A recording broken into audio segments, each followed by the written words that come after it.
بسم اللہ الرحمن الرحیم۔ السلام علیکم ورحمۃ اللہ وبرکاتہ۔ پیارے ناظرین، آج کی ویڈیو میں آپ کو سحری کی فضیلت اور اس کی برکت اور آج کا سحری کا وظیفہ آپ کو بتانے جا رہا ہوں۔ اس ویڈیو میں سب سے پہلے حضور تاجدار کائنات صلی اللہ علیہ وآلہ وسلم نے سحری کو دیر تک کرنے کا حکم فرمایا ہے اور افطاری کو جلدی کرنے کا حکم دیا ہے۔ روزے کے وقت جب طلوع صبح صادق سے غروب آفتاب کے وقت تک محدود کر کے صبح صادق سے کچھ پہلے سحری اور غروب آفتاب کے وقت افطار میں کچھ کھانے پینے کی اجازت دی گئی ہے۔ سحری میں دیر سے کھانے اور افطار میں عجلت کرنے پر زور دیا گیا ہے، اسی میں زیادہ ثواب رکھا گیا ہے۔ یہ سب یرید اللہ بکم الیسر ولا یرید بکم العسر، اللہ تمہارے لیے آسانی چاہتا ہے، تم کو مشکل میں ڈالنا نہیں چاہتا۔ حضرت انس بن مالک رضی اللہ تعالی عنہ سے روایت ہے، آپ نے فرمایا سحری کھایا کرو کیونکہ سحری میں برکت ہوتی ہے۔ یہ حدیث بخاری و مسلم میں ہے۔ دوسری حدیث حضرت ابن عباس رضی اللہ تعالی عنہ سے روایت ہے کہ رسول اللہ صلی اللہ علیہ وآلہ وسلم نے فرمایا سحری کیا کرو تاکہ دن کو روزہ رکھنے کی طاقت حاصل ہو، اور کیلولا کیا کرو یعنی دوپہر کچھ سو لیا کرو تاکہ رات کو اٹھنے میں مدد ملے۔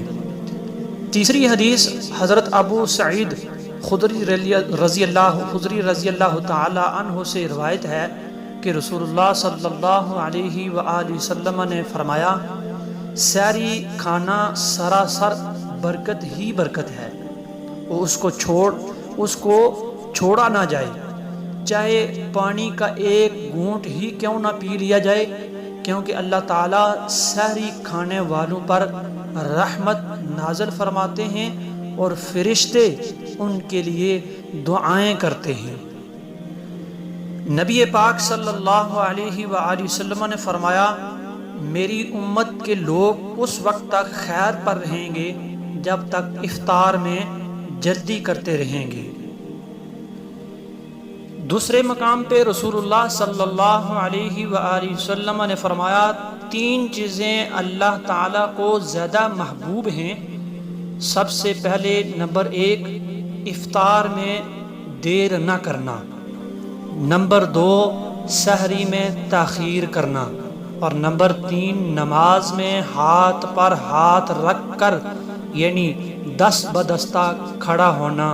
رب تعالیٰ کو یہ تین چیزیں بڑی ہی پسند ہیں۔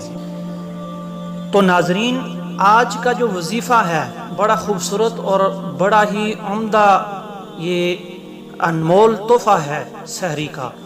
جو شخص اس وقت کو سحری کے وقت 7 مرتبہ ان کلمات کو پڑھ لیتا ہے 7 مرتبہ، تو اس کو ہر ستارے کے بدلے میں 1000 نیکیاں ملیں گی اور ان کے 1000 گناہ معاف کر دیے جائیں گے، اور اتنے ہی درجے اللہ تعالیٰ اس کے بلند کر دیں گے۔ وہ وظیفہ ہے لا الہ الا اللہ الحی القیوم القائم علی کل نفس بما کسبت۔ آپ کی سکرین پر بھی یہ دکھائیں گے، تو اللہ تعالی ہمیں عمل کی توفیق عطا فرمائے۔ جزاک اللہ۔